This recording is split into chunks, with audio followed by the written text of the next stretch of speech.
The Crayons Go Back to School by Drew DeWalt and Oliver Jeffers.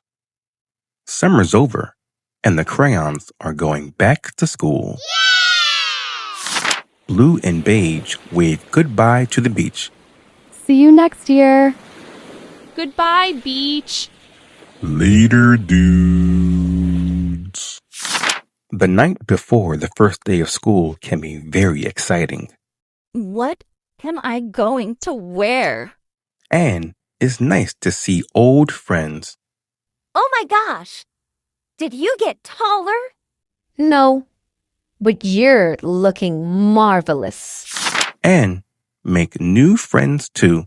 Hi, I'm Chunky Tile the Crayon. Hi, Chunky. I'm Husky Tile the Crayons. Oh, wow. Same last name. I wonder if we're related. And getting back to work is fun. Purple Crayon loves math. Goodness gracious me, math is always so nice and neat. Black Crayon loves writing. I'll start with an outline. White Crayon loves reading. Yellow and Orange love science. Hey, look. Jupiter is yellow and orange. Finally, something we can agree on. And they're all excited for art class, even if they make a mess. Actually, especially if they make a mess.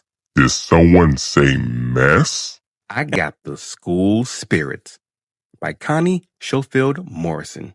Illustrated by Frank Morrison. Summer is over. My first day is here. I got the spirit to start a new school year. I slip on my spirit in my shiny new shoes. I fill up my tummy with the spirit, sunny side up. I pack my book bag with the spirit. I see the spirit driving up the street.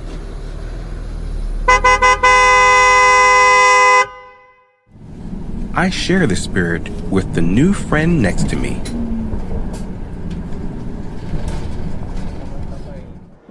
I breathe in the spirit to calm my nerves.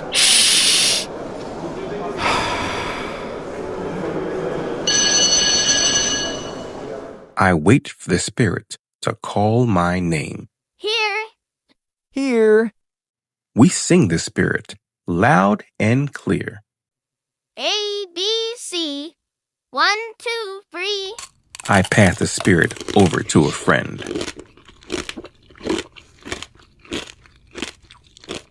I kick the spirit high up in the air. I listen as the spirit weaves a story. Once upon a time. I jump when the spirit splits the air. I feel the spirit in a big old hug. The school spirit helps us all strive and grow. I can't wait to see what I'll learn tomorrow. The Day You Begin by Jacqueline Woodson. Illustrated by Rafael Lopez. There will be times when you walk into a room and no one there is quite like you. Maybe it will be your skin, your clothes, or the curl of your hair. There will be times when no one understands the way words curl from your mouth, the beautiful language of your country you left behind. My name is Rigoberto. We just moved here from Venezuela. And because they don't understand, the class will fill with laughter until the teacher quiets everyone. Rigoberto, from Venezuela, your teacher says so soft and beautifully that your name and homeland sound like flowers blooming the first bright notes of a song. There will be times when the words don't come. Your own voice, once huge, now smaller. When the teacher asks, "What did you do last summer?" Tell the class your story. We went to France, Shayla says. These shells came from a beach in Maine. A boy named Jonathan holds out a jar filled with tiny shells so fragile they look like they'll turn to dust in your own untraveled hands. My whole family went to India, Spain, South Carolina. Each souvenir a small triumph of a journey. Their travels go on and on. And as you stand in front of that room, you can only remember how the heat waved as it lifted off the curb. And your days spent at home caring for your little sister, who made you laugh out loud and hugged you hard at nap time. You can only remember the books you kept on reading long after she had fallen to sleep.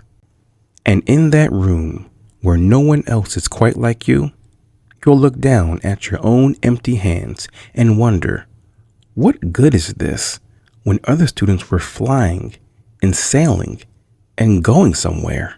There will be times when the lunch your mother packed for you is too strange or too unfamiliar for others to love as you do. When even your own friend Najee will wrinkle her nose and say, "What's in there anyway?" And you'll wonder how she doesn't see the rice beneath the meat and kimchi. You'll wonder why she doesn't remember that rice is the most popular food in the world. There will be times when climbing bars are too high, the run is too fast and far. The game isn't one you can really play. I don't want him on our team. You can watch. Maybe you can have a turn later. There will be times when the world feels like a place that you've standed all the way outside of. And all that stands beside you is your own brave self, steady as steel and ready, even though you don't know yet what you're ready for. There will be times when you walk into a room and no one there is quite like you until the day you begin to share your stories. My name is Angelina, and I spent the whole summer with my little sister, you tell the class, your voice stronger than it was a minute ago, reading books and telling stories. And even though we were right on our block, it was like we got to go everywhere. Your name is like my sister's, Rigoberto says. Her name is Angelina too. And all at once, in the room where no one else is quite like you, the world opens itself up a little wider to make some space for you. This is the day you begin to find the places inside your laughter and your lunches, your books, your travel, and your stories, where every new friend has something a little like you and something else so fabulously not quite like you at all. The Kissing Hand by Audrey Penn.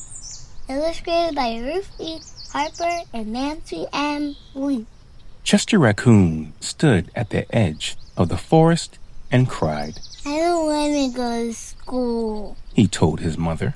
I want to stay home with you. I want to play with my friends and play with my toys and read my books and swing on my swing. Please, may I stay home with you?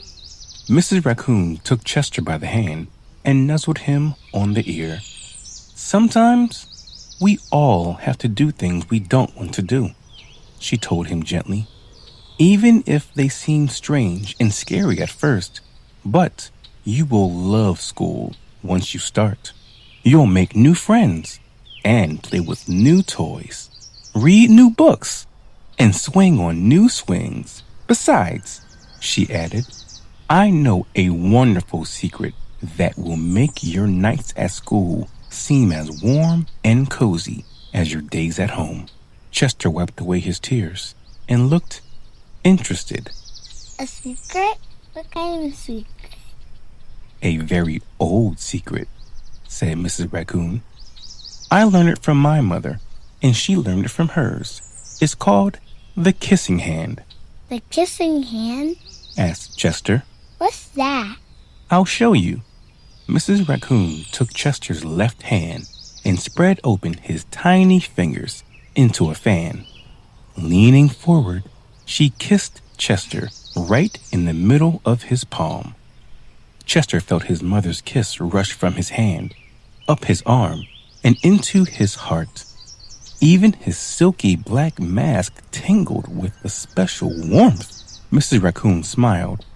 "Now," she told Chester, "whenever you feel lonely and need a little loving from home, just press your hand to your cheek and think, 'Mommy loves you, Mommy loves you.' And that very kiss will jump to your face and fill you with toasty warm thoughts." She took Chester's hand and carefully wrapped his fingers around the kiss. "Now, do be careful not to lose it," she teased him. "But don't worry.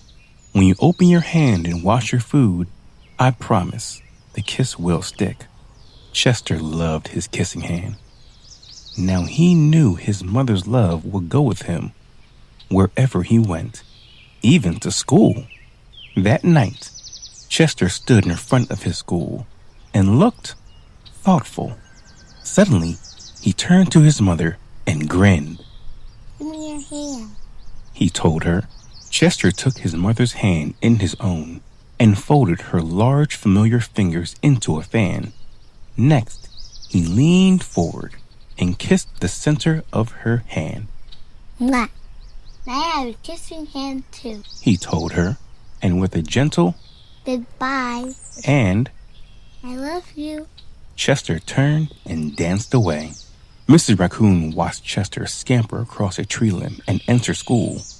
And as the hoot owl rang in the new school year, she pressed her left hand to her cheek and smiled.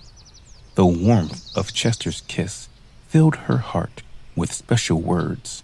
"Chester loves you. It sang, Chester loves you. I love you." and I love you. The end. Hope you like it.